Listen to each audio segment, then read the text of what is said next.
Assalamualaikum warahmatullahi wabarakatuh.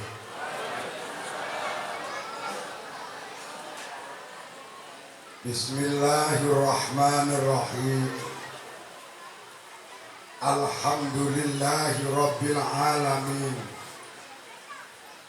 Iyyahu na'budu wa iyyahu nasta'in. Asyhadu an la ilaha illallah al-malikul haqqul mubin wa asyhadu anna muhammadar rasulullah shadiqul wa'dil amin. Allahumma sholli wa sallim wa barik ala sayyidina Muhammadin khatamil anbiya'i wal mursalin wa ala alihi wa sahbihi ajma'in.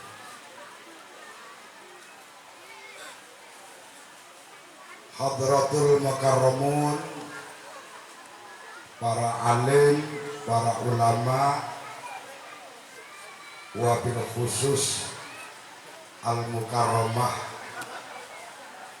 Ibu Nyai Abdullah Munif wa ahli baitihi wa dzurriyyatihi yang saya hafal namanya. Ada Gus Wawan, Gus Inod, ada Pak Kiai Ridwan, yang mudah-mudahan beliau-beliau diberikan umur yang panjang, sehat walafiat, ilmunya dan doanya memberikan barokah dan manfaat untuk kita semua. Amin. Para kiai, guru-guru kita, ini ada Habib Abdurrahman, ada putra-putra Al-Mafurlah, Abah Yai Syukur hadir, Bapak Yai Andi, Pak Yai Dawud Maskuri, Bapak Yai Mas Duki, Pak Yai Nasir, Yai Musta'in, para alim, para ulama yang saya muliakan dan mudah-mudahan selalu dimuliakan oleh Allah Subhanahu wa Ta'ala. Bapak-bapak, ibu-ibu, hadirin wal hadirat yang saya muliakan, dan insya Allah calon-calon penghuni surga. Amin. Alhamdulillahirabbil alamin. Puji dan syukur senantiasa kita persembahkan kehadirat Allah Subhanahu wa Ta'ala yang tak henti-hentinya melimpahkan rahmat dan nikmat kepada kita, sehingga karena rahmat dan nikmatnya sore hari ini kita bisa hadir di Pondok Pesantren Al-Quran Al-Muhajirin dalam rangka khataman sekaligus haul guru kita Buya Abdullah Munif dalam keadaan selamat, sehat walafiat. Mudah-mudahan para jamaah kita hadir di sini sebagai bukti kalau kita cinta kepada beliau, kita cinta kepada Al-Mafurlah Buya Munif, keluarga dan para kiai, para habaib, sehingga dengan kita cinta kepada beliau, kepada mereka, nanti walaupun kita seperti ini, ilmunya cuma pas-pasan, ibadahnya pas-pasan, nanti di hari kiamat kita akan dikumpulkan di surga bersama beliau-beliau. Amin. Ada seorang sahabat para jamaah datang kepada Rasulullah Sallallahu Alaihi Wasallam. Sahabat ini nanya, ya Rasulullah, mata sa'ah. Wahai Rasulullah, kapan kiamat tiba? Pertanyaan sahabat ini tidak dijawab oleh Rasulullah. Nanya lagi, ya Rasulullah mata sa'ah, wahai Rasulullah kapan kiamat tiba? Dua kali bertanya tidak juga dijawab. Masih nanya lagi, ketiga kalinya, ya Rasulullah mata sa'ah, wahai Rasul kapan kiamat itu tiba? Pertanyaan sahabat ini para jamaah tidak dijawab oleh beliau. Gantian Rasulullah nanya, memangnya bekal apa yang telah kamu siapkan? Sangune wis pira kae? Kok kamu berani nanya kapan kiamat tiba? Memang bekalmu sudah banyak. Sahabat ini menjawab, enggak wahai Rasul. Demi Allah saya tidak punya bekal apa-apa. Bekal saya cinta kepadamu wahai Rasul. Jadi sahabat ini nanya kiamat, modalnya cuma modal cinta doang. Cinta kepada Rasulullah. Apa kata Rasulullah? Beliau menggembirakan jawabannya. Yuhsyarun nasu yaumal qiyamah ma'aman ahabba. Para sahabat, besok di hari kiamat orang-orang itu akan dikumpulkan jadi satu dengan siapa yang ia cintai.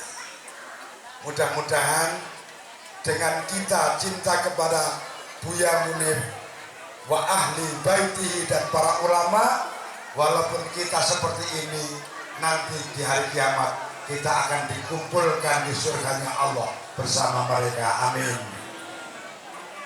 Salawat beserta salam semoga tetap dilimpahkan kepada panutan kita Nabiullah Muhammad sallallahu alaihi wasallam yang kita ikuti ajarannya semampu kita dan kita harapkan syafaatnya minat dunia hatta akhirah. Shallu ala Muhammad. Para jamaah, sebelum saya bicara ini, Pak ya Ridwan sudah peringatan dulu, sudah grogi saya. Habis suruh ceramah di depan Habib, di depan para ulama. Jadi sudah hilang dulu ilmu saya ini. Jadi saya nggak akan tausiah su'ul adab kalau saya mau itu hasanah. Saya akan cerita saja ilmu yang saya peroleh dari guru kita Buya Abdullah Munif Al-Mahburlah. Mudah-mudahan beliau dilapangkan di alam kuburnya, dijadikan taman surga. Keluarga yang ditinggalkan mampu mengikuti jejaknya, membawa pondok pesantren Al-Muhajirin menjadi lebih manfaat dan barokah untuk umat. Amin ya rabbal alamin. Para jamaah, jadi saya nggak ceramah kok, jadi bilang saya cerita aja bersawam. Saya kenal dengan Buya ini dari Pak Kiai yang sangat fenomenal waktu itu, Pak Kiai Daroni ahli Kota Gajah. Jadi aneh, saya orang Lampung Utara kenal beliau itu dari Pak Kiai Daroni ahli Kota Gajah. Saat itu saya sowan ke tempat Pak Daroni, kalau nggak salah bersama Pak Haji Sumarwono. Kata beliau, kata Pak Kiai Daroni ahli, kota bumi itu ada intannya, ada mutiara di kota bumi ini. Kata Pak Daroni, demi Allah ini. Di mana ya? Ya di kota bumi. Kota buminya, ya kota buminya. Kata beliau. Namanya hampir sama dengan sampean, kata Pak Daroni. Saya nyari, kenal saya. Terus ada orang terima kasih yang sering kesini, Pak Adi Soto di Solo. Nah, saya bisa sowan di sini. Setelah saya bertemu dengan beliau sekali dua kali, saya bilang sodaka Pak Daroni. Benar kata Pak Daroni. Memang beliau adalah mutiara di Lampung Utara ini. di mana mutiara yang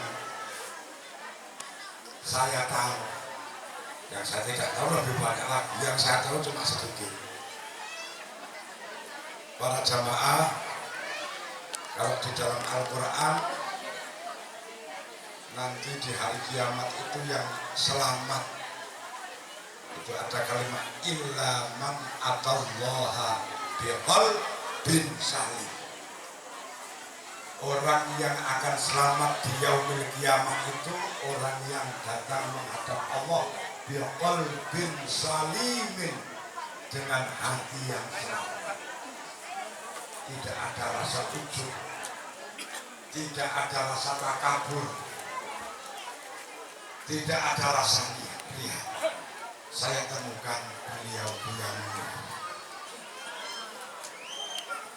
Kalau waliullah Syekh Abdul Qadir Al-Jilani qaddasallahu sirrahu wa nawwara dharihahu, beliau berkata, kata Syekh Abdul Qadir Al-Jilani, idza laqita ahadan minan nas, jika Anda bertemu dengan orang, ra'aita, maka tanamkan di hati kamu, kamu yakini, kamu harus punya prasangka bahwa dia itu annal fadla lahu alaika. Kalau kita bertemu dengan orang, kita harus punya anggapan orang itu jelas lebih baik daripada saya. Orang yang saya temui, barangkali dia itu lebih tinggi, lebih baik di sisi Allah daripada saya. Itu kata wejangan waliullah Syekh Abdul Qadir Al-Jilani. Kalau kita ketemu orang, maka kita hendaknya beranggapan orang ini jelas lebih baik dan lebih tinggi derajatnya daripada saya. Kata Syekh Abdul Qadir, kalau dia anak kecil, kalau kita ketemu dengan anak kecil, anak ini jelas lebih mulia di sisi Allah daripada saya. Lah kok bisa? Dia tidak punya dosa. Saya dosanya enggak terhitung lagi.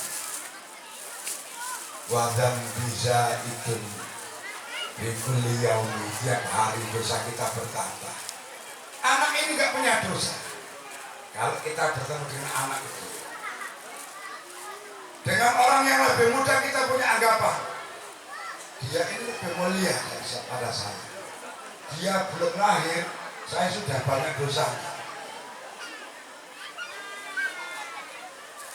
Kalau bertemu dengan orang yang lebih tua, kita mesti punya anggapan orang tua ini jelas lebih mulia di sisi Allah daripada saya. Lah kok bisa? Saya belum lahir, beliau sudah sholat. Saya belum lahir, beliau sudah puasa. Saya belum lahir, beliau sudah sering menolong orang. Apa saya ini? Kalau kita bertemu dengan orang yang lebih alim, oh jelas dia orang lebih alim daripada saya. Beliau ini sudah mencapai derajat yang aku belum peroleh. Jelas beliau orang alim ini jelas lebih mulia daripada saya di sisi Allah.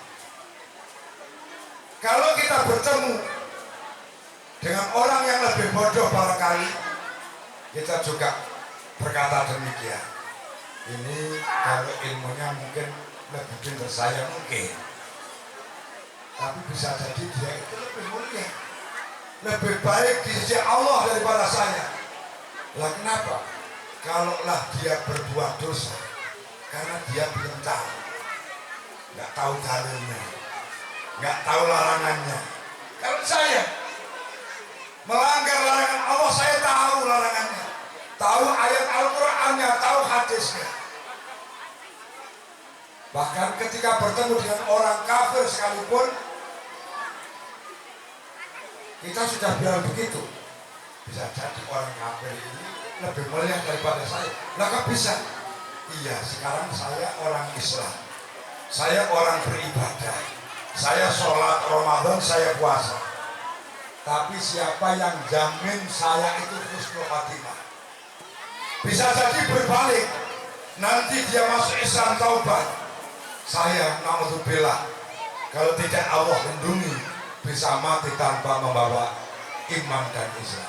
Bisa jadi orang kafir ini lebih mulia daripada saya. Ini beliau, Buya Abdul Rahman pegang betul. Beliau ini kalau bertemu dengan orang alim, ada saya kalau sowan terus ada tamu ini bilangkan, oh itu guru saya. Kalau orang agak kelihatan, dia bilang itu guru saya.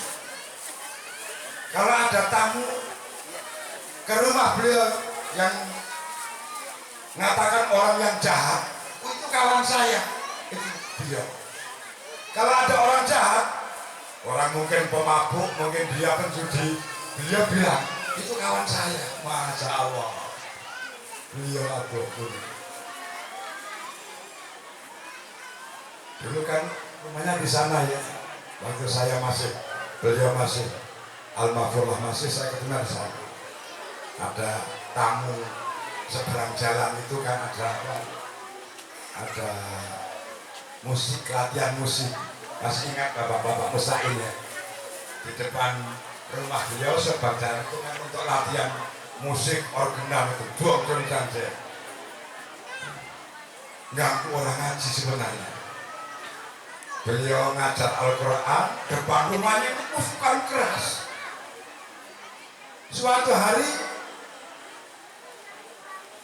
yang punya organ ini datang ke Al-Murfah, Al-Mafurah, ngundang untuk selamatan ini latihan organ ini. Setelah menyampaikan hajatnya, tetangga ini matur sama beliau, kalau gitu saya ganggu ya. Kalau saya latihan organ ini ganggu Pak Kiai ngajar ya. Oh enggak, kata beliau. Justru itu kalau saya mendengar organ Bapak, saya timbul inspirasi untuk menciptakan lagu sholawat baru. Masya Allah.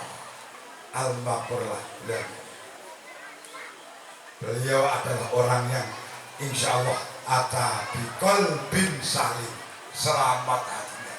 Tidak ada rasa tinggi hati. Tidak pernah merasa beliau bersih walaupun beliau bersih. Tidak pernah merasa beliau alim walau beliau alim. Alamah banget. Bisa jadi beliau ada salah satu wali yang ada di Lampung Utara ini. Karena la yadril waliya illal wali. Tidak ada yang tahu itu wali kecuali para wali. Kemudian para jamaah,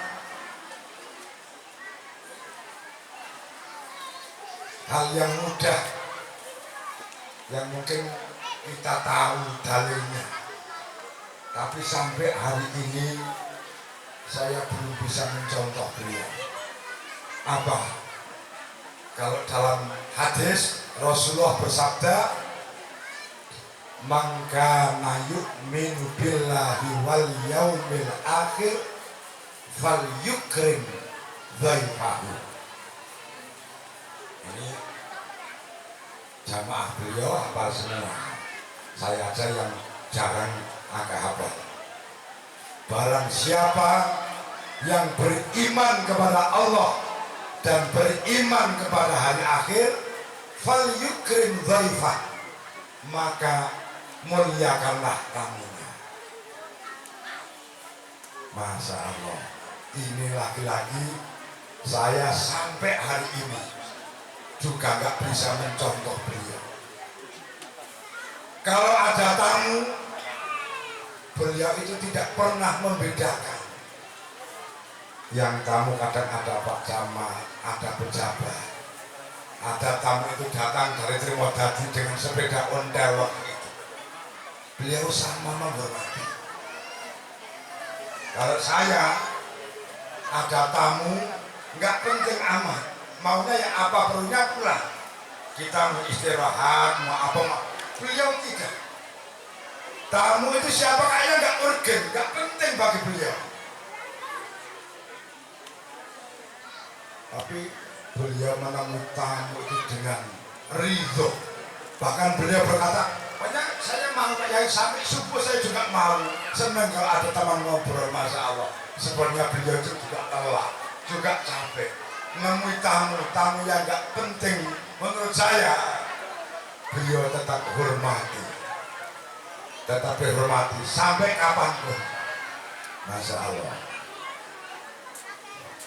Ini kita kan belum mampu, masih berat untuk memuliakan tamu,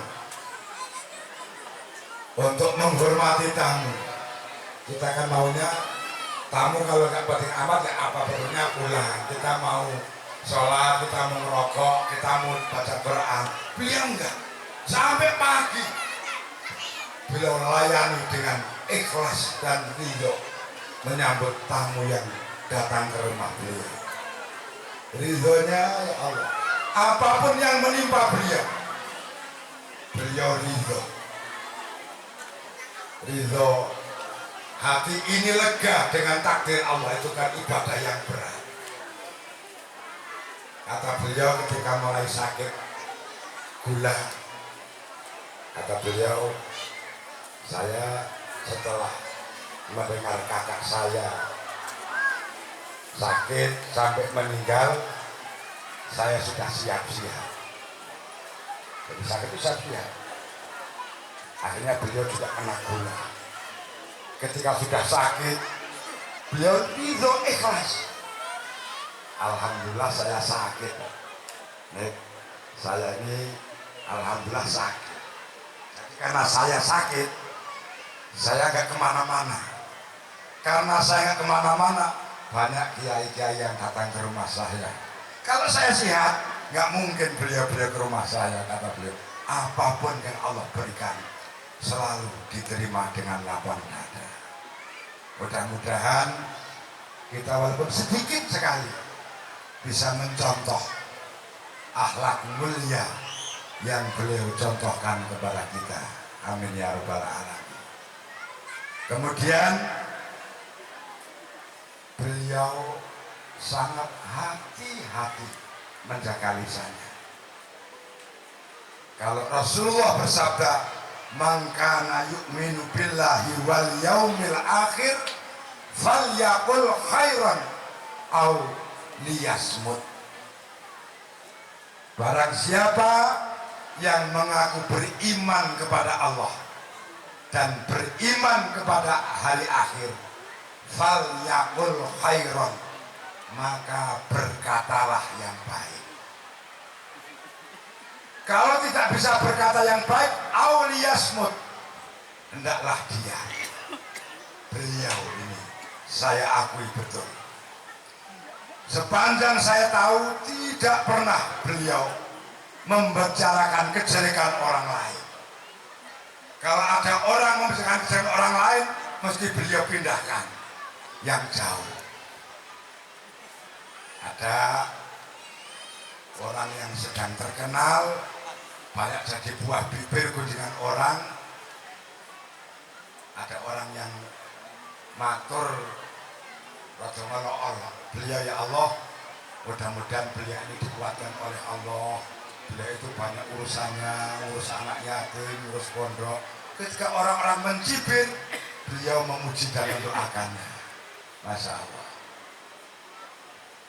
Ini sekilas yang saya tahu betul keikhlasan ridhonya beliau Abah Munif, dan insya Allah ini akan turun ke putra putri beliau, ke anak cucunya, dan sedikit banyak kepada kita sebagai jamaah atau santrinya.